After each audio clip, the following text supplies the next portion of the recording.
out for Big Daddy's help. Make him think you're a little sister. Watch as he fights to protect you.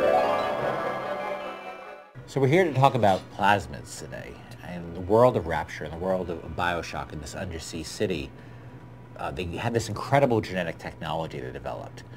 And at first they use it to do things that they use for normal medicines they have in the world, just in cooler ways. They did it to heal disease, to make people smarter, to make them faster, to make them stronger. But then they started using them to develop, as the Civil War evolved in Rapture, to do essentially man-body weaponry.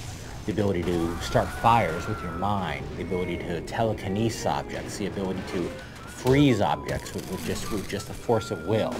And the player, as they progress through the world of Rapture, as well as the ability to find these incredible weapons that they can modify and hack things in the world, they find these incredible plasmids and gain the ability to use them and to get more powerful with them as the game progresses.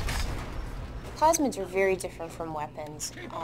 Weapons obviously have an immediate lethal effect on the enemies around you when you use them.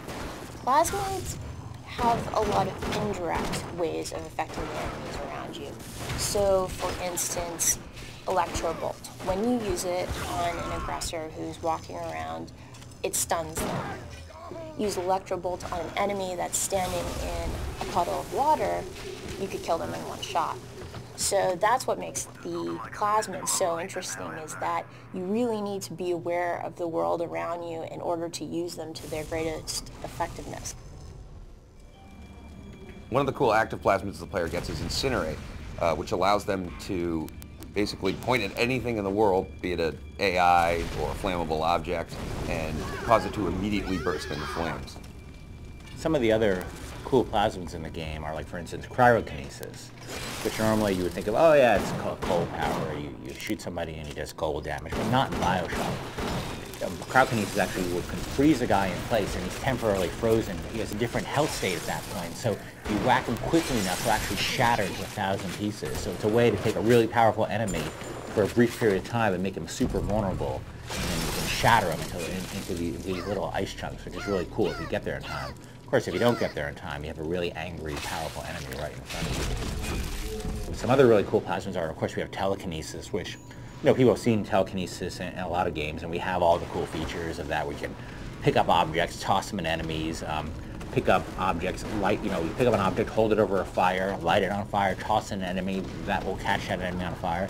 You can also do cool things like catch grenades that enemies throw at you and then throw them back at the enemy, which is something I hadn't seen in a game before, but it's one of those things we were working on BioShock. Our mantra was, well, why not? Why can't we do that? So we tried it and we did it. It was really awesome. And it's always all these play into that BioShock dynamic of, how can I take what's in the world, how can I take all this stuff coming at me and turn it back against my enemy? And that's, I think, one of the best features of BioShock.